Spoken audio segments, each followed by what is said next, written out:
जी नाज़रीन, welcome back. एक बार फिर आपको खुश आमदेद कहते हैं। ब्रेक पे जाने से पहले पाकिस्तान की खारजा पॉलिसी के हवाले से हम बात कर रहे थे और अपोजिशन का यही कहना था कि हुकूमत की दोहरी जो खारजा पॉलिसी है, इससे पाकिस्तान को बहसीयत कौम एक नुकसान इस वक्त पहुंच रहा है। बात करेंगे सदर आसिफ अली जरदारी के दौरे बरतानिया की, जिसके हवाले से कुछ रिपोर्ट्स भी आज मंजर आम पे आई हैं कि लंदन में महंगे तरीन होटल्स में उनका क़याम होगा और 18 स्वीट वहाँ पे जो बुक कराए गए हैं, 10 जिसमें एग्जेक्टिव रूम्स हैं और एक स्वीट की जो कीमत है 7000 पाउंड वन नाइट स्टे है और 40,000 पाउंड जो है जिस हॉल से बिलावल खिताब करेंगे वहां उसका ये कराया। तो सवाल ये पैदा होता है यहाँ पे, और आज जैसे मियां शहबाज शरीफ साहब ने भी कहा कि दौरा बरतानिया पे खर्च होने वाली जो रकम है सदर आसिफ अली जरदारी को चाहिए कि सैलाब ज़दगान में वो उसको तकसीम करें। इतना महंगा तरीका। मैं आपसे गुजारिश करूं कि ये एक फरसूदा बात है। जो भी स्टोरियां आ रही हैं, हमारे यहाँ सबसे बड़ा अलमिया ये है कि गुफ्तगू करके जो है ना पशेमान भी नहीं होते लोग बाद में, किसी को शर्म भी नहीं आती कि क्या बात की और बाद में क्या निकलती है। सिर्फ 3 लोग जा रहे हैं जी ऑफिशियल, और बरतानिया में सिर्फ 2 लोग होंगे। एक सेक्रेटरी इकोनॉमिक्स होंगे और एक फॉरेन सेक्रेटरी होंगे। इसके अलावा जो पॉलिटिकल स्टाफ जा रहा है ना, उसकी तमाम पेमेंट सदर साहब खुद कर रहे हैं। जहां तक होटल की बात है, इसमें हमारा दायरा इख्तियार नहीं है। खुद बरतानवी हुकूमत तजवीज करती है कि फला फला फला होटल महंगा नहीं है, जिसमें साबिक सदर रहा करते थे, उस वक्त किसी को ये ख्याल नहीं आता था।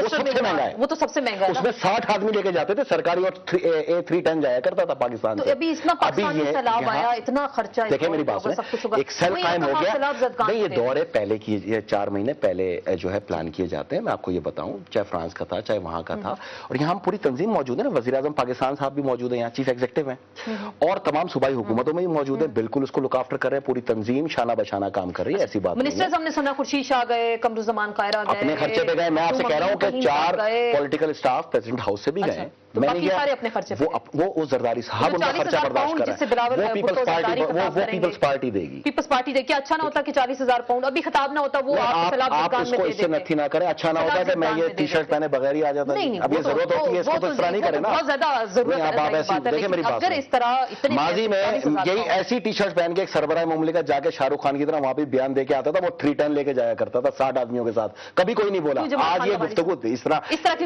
नागहानी गुफ्तगू में गुफ्तगू नहीं करना, नहीं गलत बात करना चाहता हूं। नागहानी सूरत हाल में आप ये टीच करें कि जिस तरह वो जल्जला आया था और पूरी कौम यकजा होकर कैंपिंग की थी। कौम तो हमेशा कुर्बानी देती है, हमेशा देती है ना, तो हम कौम नहीं है। कौम अपना पेट काट कर, हुकूमत पूरी कोशिश कर रही है कि इस क्राइसिस को निपटा जाए। ये नागहानी सरदारी साहब के खत्म की जाए।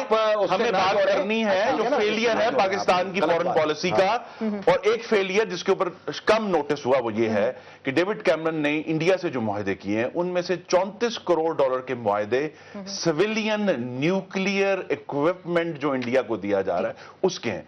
अब वो सिविलियन न्यूक्लियर डील ये हुकूमत जो है वो बार बार मुस्कुराहटों के जरिए स्ट्रेटेजिक डायलॉग करती है, उसका कोई नतीजा हमें नजर नहीं आता। और हमें सिर्फ जो है वहां अमेरिका की तरफ से मसलन एक चीज, डेविड कैमरन का बयान रिस्पॉन्स तो दे दिया फॉरेन ऑफिस ने, लेकिन आप ये देखें national security adviser James Jones ने बयान दिया पाकिस्तान के खिलाफ, कोई रिस्पांस नहीं है। उसके बाद माइक मलन ने इतना डेंजरस बयान दिया, इसका कोई रिस्पांस नहीं है। तो ये तो टी शर्ट की बात मेरी गुजारिश मत करें, ये बयान दें कि जनाब सिविलियन न्यूक्लियर डील किधर है जो अमेरिका ने इंडिया को ऑफर की है, उसके लिए लड़ाई की न्यूक्लियर सप्लाईज ग्रुप में अमेरिका ने एग्जाम्पशन दी जाए, उसके लिए कोई डिप्लोमेटिक एफर्ट नहीं हो रही। ड्रोन हमले इतने सीरियस इशू है, इंटरनेशनल लॉ का इशू है, बजाय ये कि हमारे लॉ मिनिस्टर ड्रोन हमलों की इंटरनेशनल लॉ में हैसियत को डिटरमिन करते अपना वक्त देते, वो कहीं और बहुत सारी मजबूरियां कर रहे हैं, कुछ नहीं कर रहे। पाकिस्तान की बहुत सारी मजबूरियां और इनके हाथ लगता कुछ ऐसे बंधे हुए। फरीद पराचा साहब, 2 दिन में हमने सुना प्राइम मिनिस्टर का 3 स्टेटमेंट्स आ गए कि मामला जो है डेविड कैमरन की जो स्टेटमेंट है इस मामले को सफारती सतह पर उठाएंगे। जो हमारे फॉरेन मिनिस्टर हैं उनका भी यही कहना है कि इस मामले को सफारती सतह पर उठाएंगे।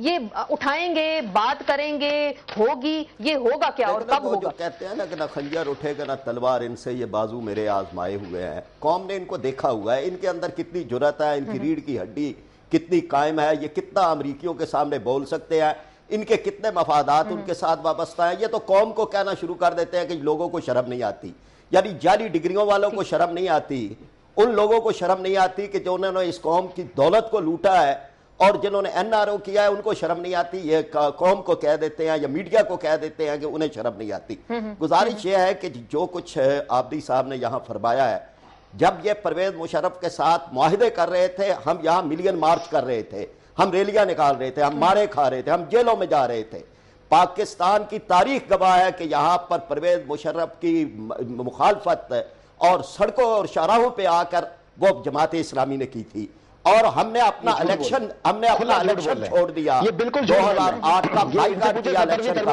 कि हम परवेज मुशर्रफ के तहत इलेक्शन में इन्होंने उसके साथ एनआरओ किया। कोई जब ये अमरीकियों की बात, अपने की बात सुन ले पूरी, जब ये अमरीकियों की बात हो रही थी, आपने कहा कि अमरीकियों को साथ दिया, हमने मुसलमानों का साथ दिया, हमने अफगानों का साथ दिया। जब रूस उनको मार रहा था हम उसके मुखालिफ थे, आप उसके साथ थे। जब अमेरिका उनको मार रहा है हम उनके साथ हैं और अमेरिका के मुखालिफ है। हमारा एक ही असूल है, और कोई एक आदमी आप बच्चा बता दे, कौन सा बच्चा पढ़ रहा है किसी का, वहां पे आपने एक दिया हुआ है बहाना, और ये कह देते हैं कि इनके बच्चे वहां पढ़ रहे हैं, आप नाम लें, आज आप बताएंगे कौन पढ़ रहा है। और ये बात के जी मुनाफिकत का एक लफ्ज ले देना, आपकी मुनाफिकत को हमको पता है। और कुर्बानियां देने की बात आपने की है कि बड़ी हमने कुर्बानियां दी हैं। सवाल यह है कि आपने कुर्बानियां दी है, तो आज आपके अपने दौर में बहुत बेनजीर भुट्टो के कातिल क्यों नहीं पकड़े जा रहे, क्यों नहीं उनके कातलों को आप, अगर आपकी कुर्बानियां रायगा क्यों जा रही है, आप अगर करिए, ये सवाल करता है।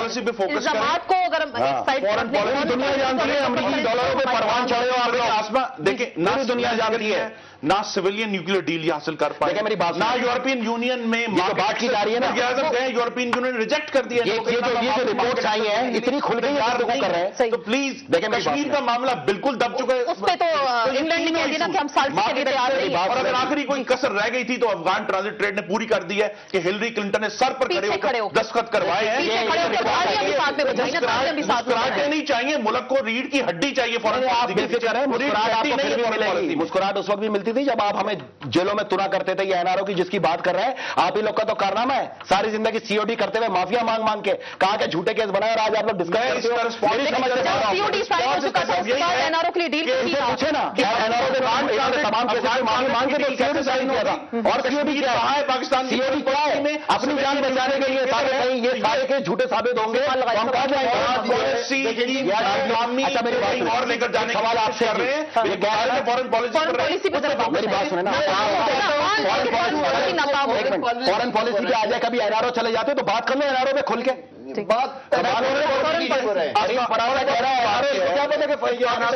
अफगानिस्तान कभी बोलते तालिबान उनसे घर में वो आर्मी करजई रिलेशनशिप है, इसमें सिविल पकड़े गए।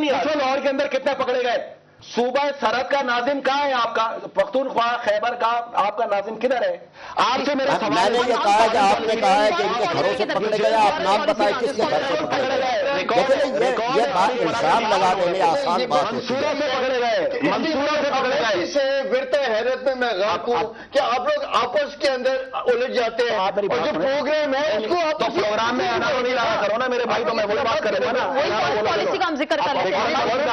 एक second Faisal foreign policy break हम लेते हैं, या वक्त हुआ ब्रेक का। प्रोग्राम में लग रहा है कुछ सारी सियासी जमातें जो एक दूसरे पे इल्जामात लगा रही हैं। जो असल हमारा टॉपिक है, पाकिस्तान की फॉरेन पॉलिसी बनाता कौन है, पाकिस्तान की फॉरेन पॉलिसी इस वक्त कहां है, पाकिस्तान की जो गैरत है वो इस वक्त हमें नजर नहीं आ रही, और हुकूमत क्यों हमेशा मुआज़रत खाना रवैया अख्तियार रखती है। अगर कोई भी स्टेटमेंट देना हो किसी भी बैरूनी दुनिया को, तो कहा जाता है कि मामले को उठाएंगे, उठाने के बाद हम देखते हैं कि ना मामला उठता है और उसके बाद कोई इसका जवाब सामने नहीं आता। अपने मुअज़्ज़ज़ मेहमानों से इसी पे जानेंगे, लेकिन एक ब्रेक के बाद।